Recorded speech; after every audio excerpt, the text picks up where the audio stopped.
ይህ ዓለም በደህንነትና በምቾት የተሞላች የምትመስለው ጥቂት የማይባሉ ሰዎች ህይወታቸውን በገመድ ጫፍ ላይ አንጠልጥለው ሌሊትና ቀን ስለሚሰሩ ነው። አንዳንድ ስራዎች ደግሞ ከከባድነታቸውና የሚያስከትሉትን አደጋ ሲታይ በህግ የተከለከሉ እንጂ በፈቃደኝነት የሚሰሩ አይመስሉም።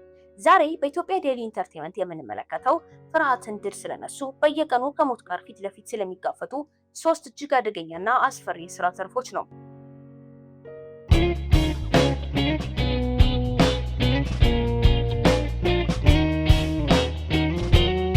አንደኛው የሳቹሬሽን ዳይቨርስ ናቸው። የመጀመሪያው ታሪካችን የሚጀምረው በዓለማችን ላይ ካሉት እጅግ ጨለማ ቀዝቃዛና አስፈሪ ስፍራዎች አንዱ በሆነው በሰሜን ባህር ላይ ነው።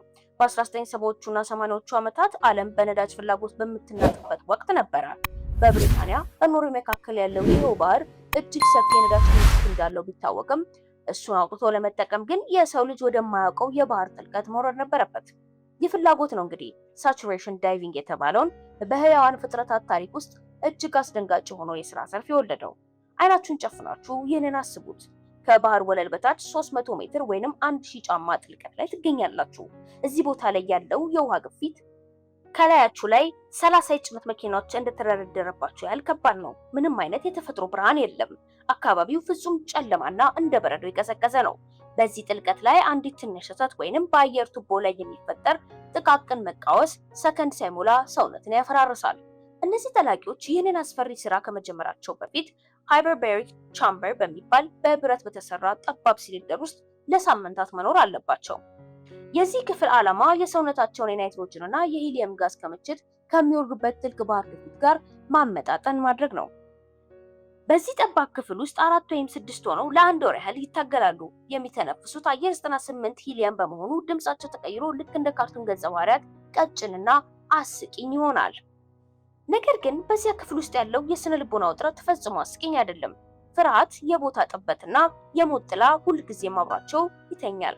በ1983 ዓ.ም የተከሰተው የባይፎርድ ዶልፊን አደጋ የዚህን ስራ አስፈሪነት ለዓለም በግልጽ ያሳየ ክስተት ነበረ። በኖርዌይ ባህር ላይ በነዳጅ ቁፋሮ ላይ የነበሩ 4 ጠላቂዎች ስራቸውን ጨርሰው ወደ ግፊት ማመጣጠኛ ክፍላቸው በመመለስ ላይ ነበሩ። ይሁን እንጂ በአንድ የቴክኒክ ስህተት ምክንያት በክፍሉ ውስጥ የነበረው ከፍተኛ ግፊት በአንድ አፍታ ወደ መደበኛው የባህር ወለል ግፊት ተቀየረ። ይህ በሰከንድ ሽርፍራፊ ውስጥ የተከሰተ ክስተት በሰው አካል ላይ የሚያደርሰው ጉዳት እጅግ ዘግናኝ ነበር። በደም ውስጥ የነበረው ጋዝ በድንገት በመፍላቱ የጠላቂዎቹ አካል በጥሬው ፈንድቶ ተበታተነ። ይህ አደጋ በወቅቱ ትልቅ ዓለም አቀፍ ውዝግብ ያስነሳ ሲሆን መንግስታትንና የነዳጅ ኩባንያዎች የሰዎችን ሕይወት ለገንዘብ ሲሉ እንዴት አደጋ ላይ እንደሚጥሉ ጋዜጦች በስፋት ዘገቡት። ነገር ግን ዛሬም ቢሆን የዓለም የኃይል አቅርቦት እንዳይቋረጥ እነዚህ ሰዎች አሁንም ወደዚያ ጥቁር ገደል መውረዳቸውን ቀጥለዋል። ጠላቂዎቹ ወደ ባህር ጥልቀት ለመውረድ ልብሳቸውን ሲለብሱ ያ ልብስ የደህንነት መጠበቂያ ሳይሆን የሬሳ ሳጥን ሊሆን እንደሚችል ያውቃሉ። በውሃ ውስጥ በሚንቀሳቀሱበት ጊዜ ከአንጎላቸው የሚወጣው እያንዳንዱ ትዕዛዝ በከፍተኛ ጥንቃቄ መሆን አለበት። የብረት መቁረጫ መሳሪያዎችን ሲጠቀሙ የሚፈጠረው ብልጭታ በዚያ ፍጹም ጨለማ ውስጥ የሞት መብረቅ ይመስላል። በድንገት ግን ካረፉበት የባህር ወለል በታች ሌላ የሚንቀጠቀጥና የሚጮህ ድምጽ ይሰማቸዋል። ሁለተኛው ደግሞ ስሞክ ጃምፐርስ ናቸው። ከባህር ጥልቀት ወደ ሰማይ እንውጣ። በአሜሪካና በካናዳ ሰፊ የደን ክልሎች ውስጥ ክረምት ሲመጣ ሰማዩ በጭስ ይሸፈናል። የመብረቅ አደጋዎችና ከፍተኛ ሙቀት በ10 ሺዎች የሚቆጠሩ ሄክታር ደኖችን ወደ አመድነት የሚቀይሩ ሰደድ እሳቶችን ያስነሳሉ። እነዚህ እሳቶች በመደበኛ የእሳት አደጋ መኪኖች ሊደርስባቸው የማይችሉ ጥቅጥቅ ባሉ ተራራማ ጫካዎች ውስጥ ነው የሚንቀሳቀሱት። እሳቱ ከተማንና መንደርን ሳይነካ በቁጥጥር ስር መዋል አለበት። ይህንን ለማድረግ ደግሞ አንድ መፍትሄ ብቻ አለ፤ ስሞክ ጃምፐርስ።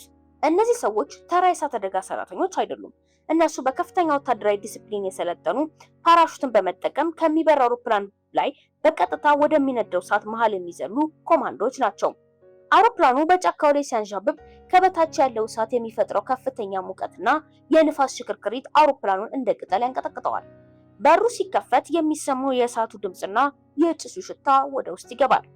ጠቋሚ መብራት ወደ አረንጓዴ ሲቀየር እነዚህ ጀግኖች ያለምንም ማመንታት ወደዚያ ወደሚነደው ሲኦል ውስጥ ይዘላሉ። ከጀርባቸው የታሰረው ፓራሹት በዛፎች ቅርንጫፎች ላይ ተጠላልፎ ሲቀደድ ወይንም ደግሞ ራሳቸው ከነፓራሹታቸው በሚነድ እሳት ላይ ሊያርፉ ይችላሉ። መሬት እንደረገጡም እረፍት የለም። ከ20 እስከ 40 ኪሎ ግራም የሚመዝን መቆፈሪያ፣ መጥረቢያና ሰንሰለታማ መጋዝ ተሸክመው እሳቱን መዋጋት ይጀምራሉ።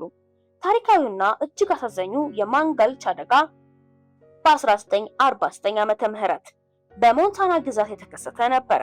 15 ስሞክ ጃምፐርስ እሳቱን ለማጥፋት ወደ አንድ ጠባብ ሸለቆ ዘለሉ። በመጀመሪያ እሳቱ ቀላልና ሊቆጣጠሩት የሚችሉት ይመስል ነበረ። ነገር ግን በድንገት የንፋስ አቅጣጫ ተቀየረ። ንፋሱ እሳቱን ወደ እነሱ ማምጣት ብቻ ሳይሆን ቁመቱ ከ30 ሜትር በላይ የሆነ የእሳት ማዕበል ፈጠረ። እሳቱ ከሰው ልጅ መሮጥ በላይ በሆነ ፍጥነት ሸለቆን እያካለለ መጣ። የቡድኑ መሪ የነበረው ዋግነር ዶጅ እሳቱን ሊያመልጡት የማይችሉት መሆኑን ሲረዳ አንድ ከዚህ በፊት ተሰምቶ የማያውቅ ስልት ተጠቀመ። ከፊቱ ያለውን ሳር በራሱ እሳት አነደደውና የተቃጠለውን ቦታ ላይ ተኛ። በዚህ ዋናው እሳት ሲመጣ የሚበላው ሳር ስለማያገኝ እሱን አልፎት ይሄዳል። ይሁን እንጂ አብሮት የነበሩት ወጣቶች በፍርሃትና በድንጋጤ ምክንያት የእሱን ትዕዛዝ ሳይሰሙ ወደ ተራራው ጫፍ ሮጡ። በዚህ ዕለት 12 ስሞክ ጃምፐርስ በእሳቱ ተበልተው ሕይወታቸው አለፈ። ይህ ክስተት በአሜሪካ ማህበረሰብና በደን ጥበቃ ቢሮ ውስጥ ትልቅ ድንጋጤ ፈጠረ። የሰው ልጅ በተፈጥሮ ኃይል ፊት ምን ያህል ደካማ እንደሆነና ይህ የሥራ ዘርፍ ምን ያህል መስዋዕትነት እንደሚጠይቅ ያሳየ ነበረ። ዛሬም ቢሆን እነዚህ ሰዎች ወደ አውሮፕላኑ ሲገቡ እሳቱን አጥፍተው ወደ ቤተሰቦቻቸው ይመለሱ ወይም ደግሞ እዚያው አመድ ሆነው ይቀሩ እንደሆነ አያውቁም። ጫካ ውስጥ ሆነው እሳቱን እንዳይስፋፋ መከላከያ መስመር እየቆፈሩ ሳለ ድንገት ከጀርባቸው ሌላ ከባድ ፍንዳታ ይሰማል። ዙሪያቸውን በጭስ ተከበው መተንፈሻው አየር እያለቀ ሲመጣ ከሩቅ የሚሰማው የዛፎች መሰባበር ድምፅ ሌላ አደጋ ይዞ እየመጣ ነው። የመጨረሻውና ምናልባትም ከሶስቱም እጅግ የማይገመተው ስራ የእሳት ገሞራ ተመራማሪዎች ወይንም ቮልካኖሎጂስት ናቸው። እነዚህ ሳይንቲስቶች ምድር እንዴት እንደምትሰራ፣ ከውስጧ ያለው የቀለጠ ድንጋይ መቼና እንዴት ፈንድቶ እንደሚወጣ የሚያጠኑ ናቸው። ነገር ግን ጥናታቸው በቤተ ሙከራ ውስጥ ብቻ ተቀምጠው ማካሄድ አይችሉም። ትክክለኛውን መረጃ ለማግኘት ወደሚፈላው ጋዝ፣ ወደሚተፋውና በማንኛውም ሰከንድ ሊፈነዳ ወደሚችለው የእሳተ ገሞራ አፍ መቅረብ አለባቸው። እነዚህ ተመራማሪዎች የሚለብሱትን ልብስ ከብር የተሰራ ይመስላል። ይህ ልብስ እስከ 1000 ዲግሪ ሴንቲግሬድ የሚደርሰውን ከፍተኛ ሙቀት እንዲቋቋም የሚያደርግ ቢሆንም ከሚፈነዳ ድንጋይና መርዛማ ጋዞች ግን ሊጠብቃቸው አይችልም። በእሳተ ገሞራው አፍ ላይ ሲቆሙ ከእግራቸው በታች ያለው መሬት በየሰከንዱ ይንቀጠቀጣል። የሚተነፍሱት አየር በሰልፈርና በካርቦን ሞኖክሳይድ የተሞላ በመሆኑ የጋዝ ማስክ ካልተጠቀሙ ሳምባቸው በጥሬው ይቀልጣል። በ1991 ዓ.ም የማውንት ኦንዘን ክስተት በጃፓን የተከሰተ እጅግ ታዋቂ አደጋ ነበረ። ፈረንሳውያኑ ባልና ሚስት ካቲያ እና ሞሪስ ክራፍት በዓለም ላይ እጅግ ታዋቂ የእሳተ ገሞራ ፎቶግራፍ አንሺዎችና ተመራማሪዎች ነበሩ። እሳተ ገሞራዎችን ልክ እንደ ልጆቻቸው ይወዷቸው ነበረ። የኦንዘን ተራራ መቆጥቆጥ ሲጀምር ሳይንቲስቶቹና ጋዜጠኞቹ አደጋውን ለመቅረጽና ለማጥናት ወደ ተራራው ስር ተሰበሰቡ። ሆኖም ግን እሳተ ገሞራዎች ሰብአዊ ርህራሄ የላቸውም። በዚህ ዕለት ተራራው በከፍተኛ ፍጥነት የሚጓዝ ሙቀቱ ከ700 ዲግሪ በላይ የሆነ የበረዶና የቀለጠ ድንጋይ ድብልቅ ጋዝ ወደ ታች ወረደ። ይህ ጋዝ በሰዓት 100 ኪሎ ሜትር በላይ በሆነ ፍጥነት ነበር ወደ ታች የወረደው። ለማምለጥ መሞከር ፈጽሞ የማይቻል ነበር። ካቲያ ሞሪስ እና ሌላ አንድ አሜሪካዊ ሳይንቲስት ሃሪ ግሊከን ጨምሮ 43 ሰዎች በሰከንዶች ውስጥ ወደ አመድነት ተቀየሩ። ይህ አደጋ በሳይንሱ ማህበረሰብ ውስጥ ትልቅ ጥያቄን አስነሳ። መረጃን ለማግኘት ሲባል የሰውን ሕይወት እስከዚህ ድረስ አደጋ ላይ መውደቅ አለበት የሚለው ክርክር ጋዜጦችን አነጋገረ። ነገር ግን እነዚህ ሳይንቲስቶች ባይኖሩና እሳተ ገሞራዎች ከመፈንዳታቸው በፊት ማስጠንቀቂያ ባይሰጡ በተራራው ዙሪያ የሚኖሩ በሚሊዮኖች የሚቆጠሩ ሰዎች ያልቁ ነበረ። የእነሱ መስዋዕትነት የሌሎችን ሕይወት ለማዳን የሚከፈል ውድ ዋጋ ነው። አሁንም በአንድ ንቁ እሳተ ገሞራ አፍ ላይ የቆመ ተመራማሪ የላቫ ናሙና በብረት ጭልፋ እየቀዳ ሳለ ከእግሩ በታች ያለው ድንጋይ በድንገት መሰንጠቅ ይጀምራል። የመሬት መንቀጥቀጡ ሲበረታና ከጉድጓድ ውስጥ የሚወጣው ጭስ ቀለም ወደ ጥቁር ሲቀየር ተራራው ትልቅ ቁጣውን ሊገልጽ እንደሆነ ይገነዘባል። እንግዲህ ይህንን የመሰሉና ሌሎችም አደገኛ ስራዎች የሰው ልጅን በህይወት ያስቀጥሉታል። ለዛሬ ይዘንላችሁ የመጣነው አደገኛ ስራዎች እነዚህ ናቸው።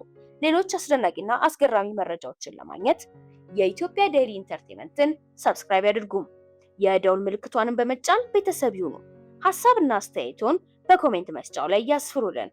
ይህ ቪዲዮ ለሌሎች ደግሞ እንዲደርስ ላይክ እና ሼር በማድረግ የበኩሉን ይወጡ። በሌላ አስገራሚ ቪዲዮ እስክንገናኝ ድረስ ሰላም።